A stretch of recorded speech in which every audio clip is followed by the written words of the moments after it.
हाँ जागृति बेन, तमने जे बधा प्रॉब्लम हता तमारो होमियोपेथिक एक्सपीरियंस तमारी जे प्रॉब्लम हतो शुं छे ते जणावशो तमे तमारी जे पेन माटेनी जे तमे ट्रीटमेंट करी ने जे फिजियोथेरेपी ट्रीटमेंट होमियोपेथिकनी करी ने तमने शुं होमियोपेथिक दवा पहेला शुं प्रॉब्लम हतो ने होमियोपेथिक दवा पछी शुं फायदो थयो ए जणावो। जे वर्ष 1.5 वर्ष पहला मैंने जो चक्कर आया था ये चक्कर थी आ होमियोपेथ दवा लीधा पछी बहुत फरक पड़ी गयो छे अने आ हाथ जे दर्द करतो तो मैंने फिजियोथेरापी ना कारण मैंने हाथ हवे ऊंचो नीचो थई सके छे એટલે આપડી હોમિયોપેથિક ટ્રીટમેન્ટ માટે હા હોમિયોપેથી ટ્રીટમેન્ટ થી મને પેન માટેની બહુ જ મને ફરક પડી ગયો છે એનાથી। અત્યારે પહેલા તમને શું તકલીફ થતી હતી? પહેલા જે મને ચક્કર આવતા હતા એ ચક્કર એક બંધ થઈ ગયા અને દુખાવો ક્યાં થતો હતો? દુખાવો આ ખંભા ઉપર થતો હતો। હાથ તમારો કેટલો ઊંચો થતો હતો પહેલા? પહેલા નહોતો બહુ થતો, હવે આખો થાય છે। હવે આખો હલાવી શકો છો? હા હવે હલાવી શકું છું।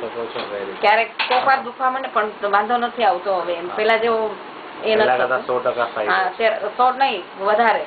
અચ્છા ઓકે। ને પહેલા હોમિયોપેથિક દવા પહેલા તમારું માનસિક સ્થિતિ ડિપ્રેશન એના વિશે જણાવો। અરે બહુ મને એ થતું જ્યારે એમ થતું કે હું કંઈક કરી લઉં આત્મહત્યા એવું આમ થઈ જતું હતું। આ લોકોથી બધાથી કંટાળી ગઈ હતી કે હવે મારું શું થશે એમ।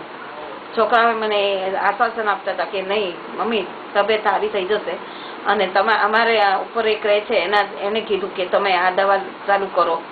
એના કહેવાથી હું અહીંયા આવી છું હોમિયોપેથિક। હા ઓલો છે ને નિહાર ને ધર્મિત શેઠ ધર્મિત એને તમે ઓલું કીધું હતું ને અરણ્યાનું એને એની મમ્મીએ મને વાત કરી કે તમે આ જાગૃતિ ભાભી આ દવા ચાલુ કરો એમ કે એનાથી તમને ફરક પડી જ જશે 100%। એના કહેવાથી હું અહીંયા આવી અને મને આટલી રાહત છે।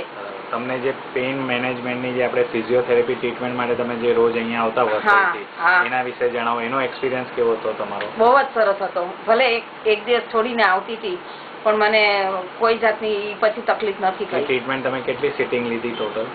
મેં 15 સિટિંગ લીધી। 15 સિટિંગમાં તમને કેટલો ફાયદો થયો? ઘણો ફાયદો થઈ ગયો ને એકદમ સારું લાગવા લાગ્યું? અત્યારે બહુ જ સરસ લાગે છે। અત્યારે બહાર પણ જઈ આવી શકું છું કારણ કે પેલા બહાર જવાનું હિંમત નહોતી કરતી, ઘરમાં જ પડી રહેતી હતી। આ બધા રાડારાડી કરે મને કે તું બહાર નીકળ પણ મને મન ઈચ્છા નહોતી કે હું બહાર જાઉં એમ, જરા ઈચ્છા ન થતી। પણ હવે હું ઘરમાં નથી બેસી શકતી। હવે એમ થાય કે જઈ આવું, દર્શન કરી આવું, કાંઈ પણ જઈ આવું, કોઈનું કાંઈ ફંક્શન હોય તો દોડી જાઉં છું।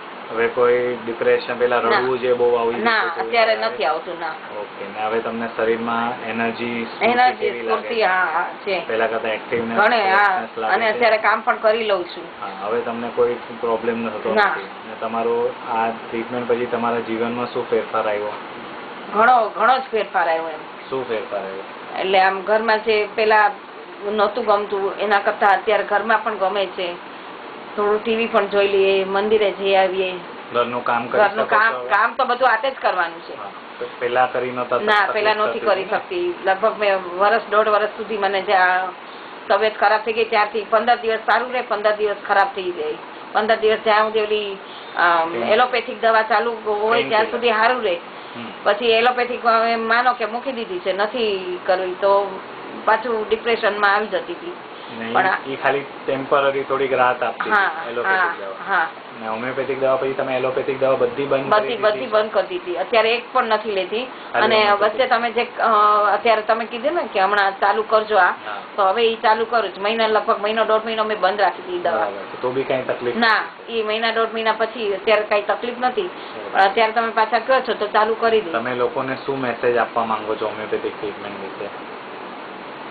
મને તો હોમિયોપેથ દવા બહુ જ સારી લાગી કારણ કે હોમિયોપેથમાં કોઈ ડિફેક્ટ નથી થતી, સાઈડ ઇફેક્ટ નથી થતી કે કોઈ બી વસ્તુ નથી થતી એનાથી।